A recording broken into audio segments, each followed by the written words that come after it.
Menurut saya, desain interior bukan sekadar mengatur ruang, tetapi tentang bagaimana sebuah ruang dapat membentuk pengalaman dan emosi penggunanya. Nah, dalam proyek perancangan interior retail, ruang dirancang tidak hanya untuk menarik secara visual, tetapi juga memberikan pengalaman baru bagi pengunjung serta mendukung aktivitas retail dan penyajian produk secara optimal. Halo semuanya, selamat malam.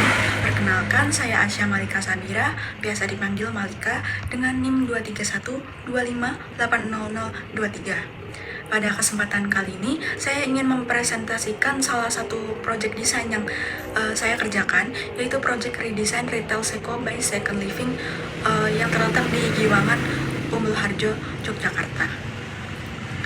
Nah, pada proyek ini kita berangkat dari kondisi retail yang berada di dalam sebuah kafe di Yogyakarta, sehingga dia membutuhkan pendekatan desain yang tidak dominan, namun tetap memiliki identitas.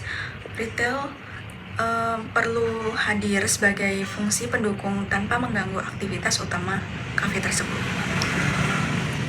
Nah, bagi yang belum tahu, sebenarnya Seko by Second Living ini merupakan retail yang menjual barang-barang handmade dan material sustainable. Toko ini berada di Jalan Ring Road Selatan, Giwangan, Kecamatan Umbul Harjo, Kota Yogyakarta, dan letaknya ada di dalam sebuah cafe Nescafe and Donuts. Untuk saat ini, Seko by Second Living mempunyai ruang yang cukup luas dan cukup sering dikunjungi pengunjung. Meski begitu, toko ini masih mempunyai beberapa permasalahan seperti penataan produk dan sirkulasi yang kurang baik, sehingga membuatnya terasa sempit gitu. Jadi pada perancangan ini saya bertujuan untuk memberikan sirkulasi dan penataan produk pada retail secara terstruktur agar pelanggan tidak hanya tertarik makan di kafenya saja, tetapi juga tertarik untuk melihat produk yang dijual di Seko by Second Living.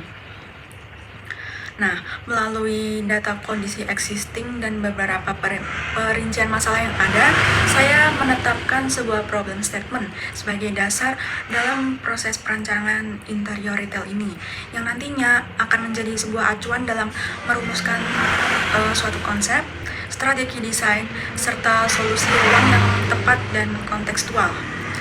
Jadi bagaimana sih kita sebagai desainer mampu merancang sebuah retail sehingga mampu memperbaiki sirkulasi ruang serta mengorganisir display produk secara terstruktur sehingga ruang tidak terasa sempit dan membuat pengunjung lebih nyaman begitu.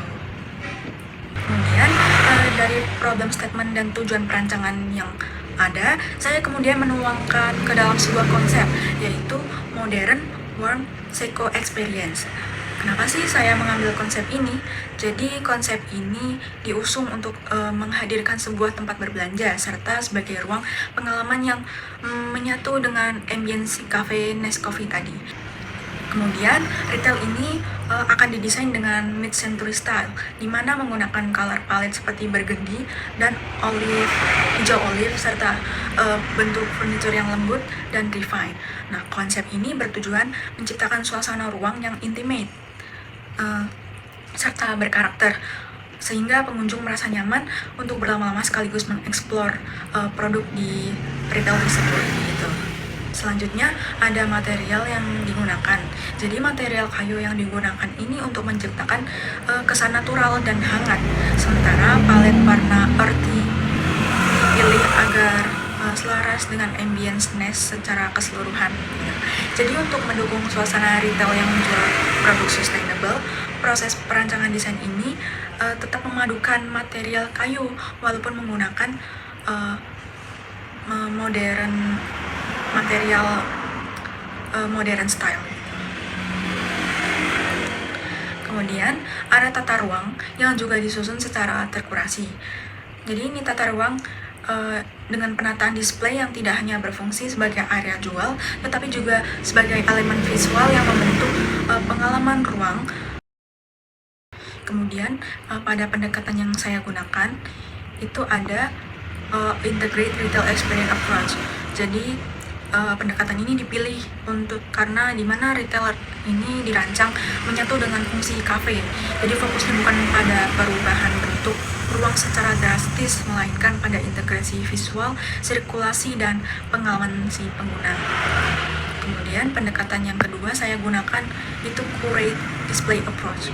Dan pendekatan ini dipilih juga karena sebelumnya Seiko hanya memajang seluruh stok yang ada, dan pendekatan ini menekankan pada penataan produk sebagai elemen untuk membentuk ruang begitu. Kemudian ini adalah sirkulasi dari perancangan desain retail yang sudah saya redesign.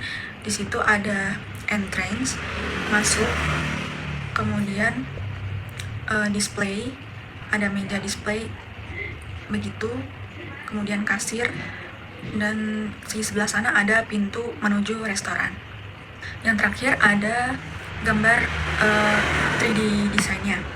Di situ ada kasir, ini menghadap ke displaynya, jadi yang di kasir bisa lihat pengunjung.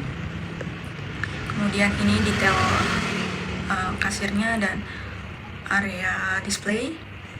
Selanjutnya ada detail, jadi barang yang mereka jual itu tidak hanya barang-barang handmade seperti vas dari kayu atau sebagainya. Mereka juga menjual baju dan aksesoris seperti kalung, gelang, dan lain-lain begitu. Dan ini ada barang yang mereka jual, barang-barang handmade, dan mungkin sepertinya dari barang-barang titipan dari luar begitu, karena mereknya mereka tidak membuat sendiri. Sekian dari saya, terima kasih untuk presentasi hari ini. Mohon maaf jika ada perkataan saya yang kurang berkenan. Terima kasih. Wassalamualaikum warahmatullahi wabarakatuh.